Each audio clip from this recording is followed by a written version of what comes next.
सुप्रभातम। नमस्कारः। स्वागतम् अत्र भवतां सर्वेषाम् अष्टमकक्षायाः संस्कृतरुचिरा पुस्तकपाठने। गतकक्षायां वयं कण्टकं कण्टकेनैव पाठम् आरम्भ कृतवन्तः। कण्टकं कण्टकेनैव अर्थात अस्य पाठस्य सारांशः यावत् वयं पठितवन्तः। एकः कश्चित् चञ्चलः नामकः व्याधः आसीत्। सः व्याधः मृगपक्षिणां ग्रहणेन स्वकीयां जीविकां चालयति स्म। पुनः सः प्रतिदिनं वनं गच्छति, जालं विस्तारयति, गृहम् आगच्छति। पुनः प्रतिदिनं प्रातःकाले सः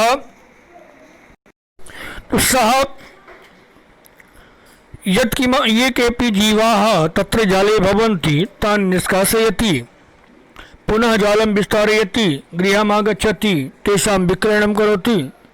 एवमेव तस्य जीविका प्रचलति स्म।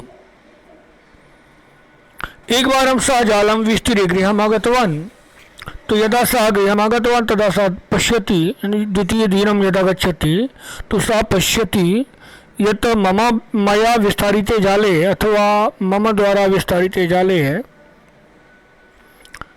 तत्र कोऽपि व्याघ्रः बद्धः अस्ति। अतः पलायनं करोमि।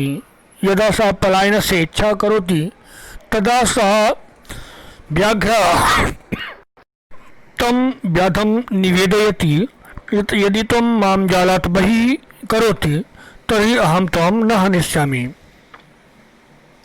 अतः सः तं व्याघ्रं जालात् बहिः करोति। इदानीं वयम् अग्रे गच्छामः। तो इसके पहले हमने पढ़ा था कि कोई चंचल नाम का बहेलिया था जो पशु और पक्षियों को पकड़ करके और अपनी आजीविका चलाता था। वहां पर वह रोज रोज जाता था जंगल में और अपना जाल फैला करके घर वापस आ जाता था। दूसरे दिन पुनः जाता था और उस जाल में फंसे हुए पशुओं अथवा पक्षियों को जाल से निकाल करके पकड़कर गांवों में, नगरों में बेचता था और उस जाल को वहीं पर फैला करके फिर वापस आ जाता था। प्रतिदिन का ऐसा ही काम था उसका। एक दिन वह जाल फैला करके घर आ गया और दूसरे दिन जब वह जंगल में गया तो उसने देखा कि मेरे द्वारा फैलाए हुए जाल में कोई बाघ फंसा हुआ है। अब उसने बाघ को फंसा देख करके वहाँ से डर गया और वहाँ से भागने की सोचने लगा। जब वह भागने की सोच रहा था तभी बाघ ने कहा कि यदि तुम मुझे जाल से बाहर निकाल दोगे तो मैं तुम्हें नहीं खाऊंगा। और इसलिए उस बाघ को उस बहेलिये ने जाल से बाहर निकाल दिया। अब उसके आगे की कथा पढ़ते हैं। व्याघ्र अवदत्, बाघ ने कहा, अरे मूर्ख, क्षुधार्थाय किमपि अकार्यं न भवति, सर्वं स्वार्थं समीहते। उस बाघ ने कहा कि अरे मूर्ख, भूखे का कोई धर्म नहीं होता। क्षुधार्ताय अर्थात भूखे के लिए किमपि अकार्यम न भवति, कुछ भी ना करने योग्य नहीं है। मतलब जो भूखा होता है वह सब कुछ कर सकता है। सर्वा स्वार्थम समीहते, अर्थात सभी अपने स्वार्थ में ही लगे रहते हैं और इसलिए मैंने भी थोड़ा सा स्वार्थ निकाल लिया। चंचलः नदी जलम अपृच्छत, जहाँ पर थोड़ा सा संवाद कटा हुआ है। बाघ ने जब उससे कहा कि कोई भी ऐसा व्यक्ति नहीं है जो भूखा, मने भूखे के लिए कोई भी कार्य ऐसा नहीं कि नहीं करना चाहिए, अर्थात भूखा व्यक्ति सब कुछ कर सकता है, और अगर तुम्हें विश्वास ना हो तो किसी से भी पूछ लो, इतना समय मैं तुम्हें देता हूँ। और उसकी बात सुन करके चंचल ने नदी के जल से पूछा, चंचला नदी जलम अपृच्छत, नदी जलम अवदत, नदी के जल ने कहा, एवमेव भवति, ऐसा ही होता है।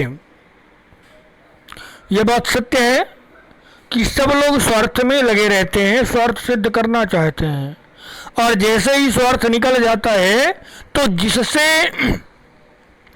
हमारा स्वार्थ था या जिसने हमारे लिए कार्य किया उसकी दोबारा भी हमको आवश्यकता पड़ेगी यह भी भूल जाते हैं, और उसको उसी स्थिति में छोड़ करके आगे बढ़ जाते हैं, अथवा उसे वहीं पर मार देना चाहते हैं। तो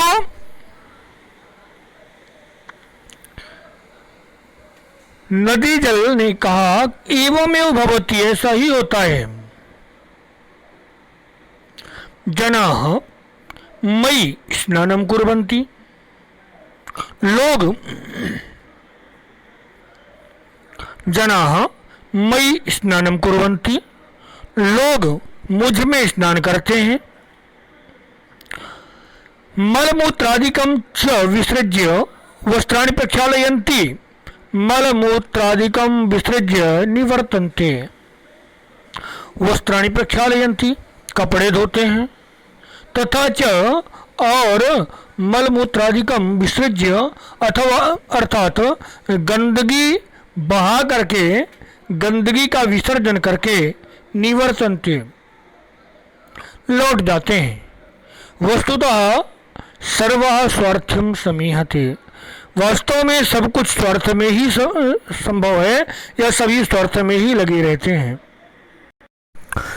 चंचलः वृक्षम उपगम्य अपृच्छत, चंचल वृक्ष के पास जाकर के पूछता है।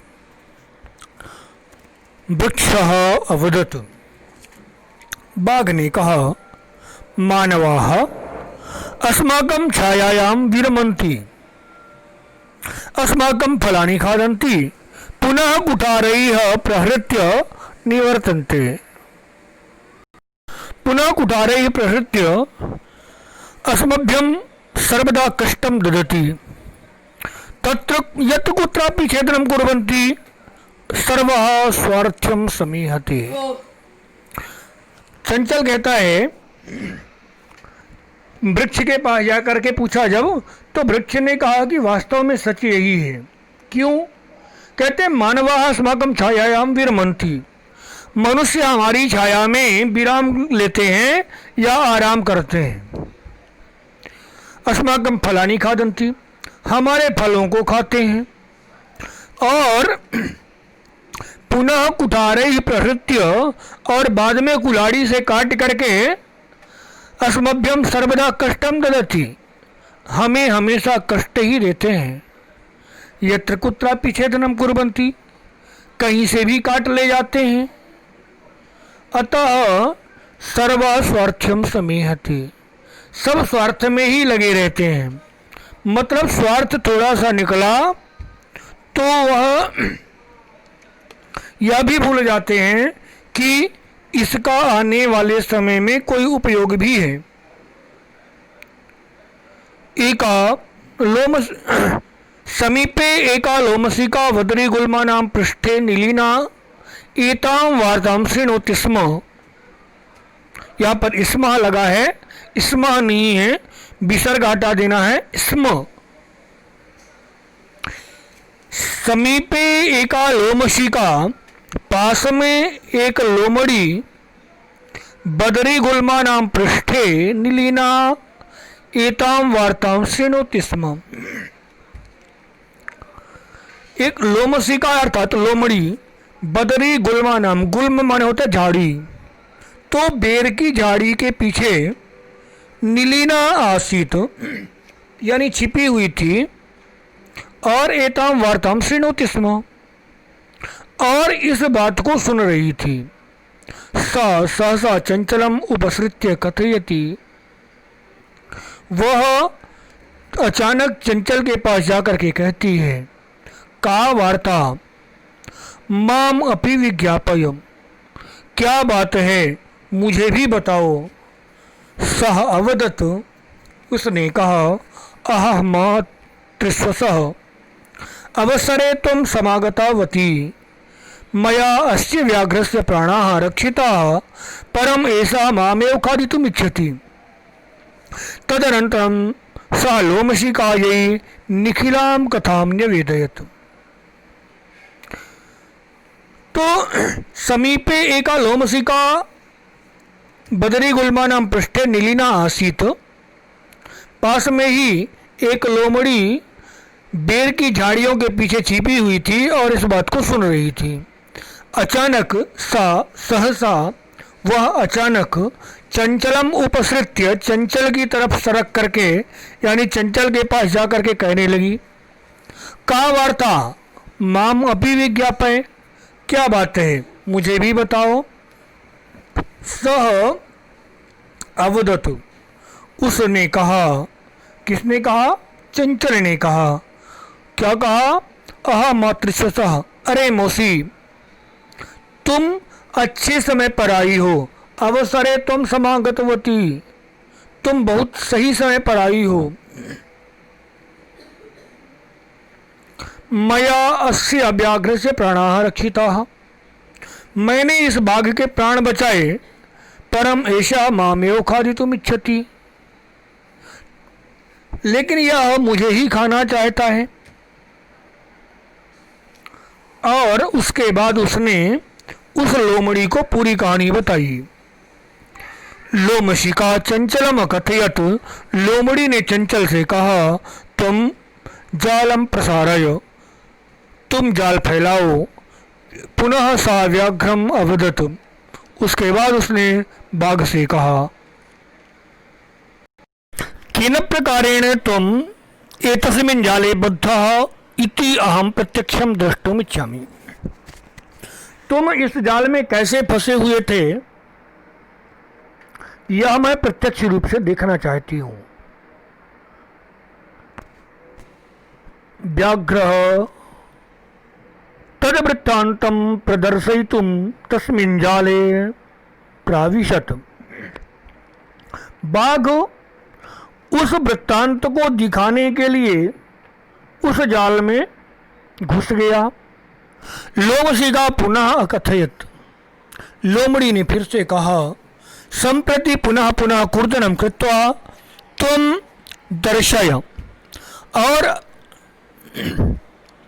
अब तुम इस जाल में कूद करके तुम दिखाओ। सह तथैव समाचरत और उसने वैसा ही आचरण किया। अनारतम कूर्दनेन सहस्रान्तः अभवत् लगातार कूदने के कारण वह थक गया था। जाले बद्धः सः व्याघ्रः क्लान्तः सन्निस्सहायो भूत्वा तत्र अपतत प्राण भिक्षामिव च अयाचत। और उसके बाद जाल में फंसने के बाद वह बाघ क्लांत होकर के और निस्सहाय होकर के वहीं पर गिर गया और अपने प्राणों की भीख मांगने लगा। लोमशिका व्याघ्रम अवदत और लोमड़ी ने बाघ से कहा सत्यम त्वया भणितम तुमने ठीक ही कहा था।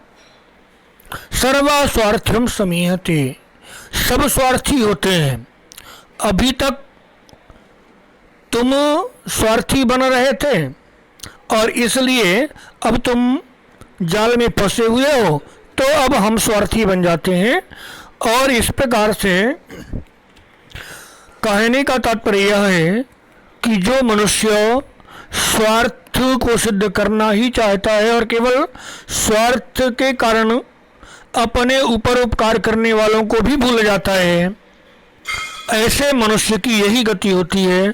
अतः हमें सर्वदा इस बात का ध्यान रखना चाहिए कि जिसने हमारे साथ कोई उपकार किया है, हमें किसी भी प्रकार से उसका नुकसान करने की सोचना भी नहीं चाहिए। धन्यवाद।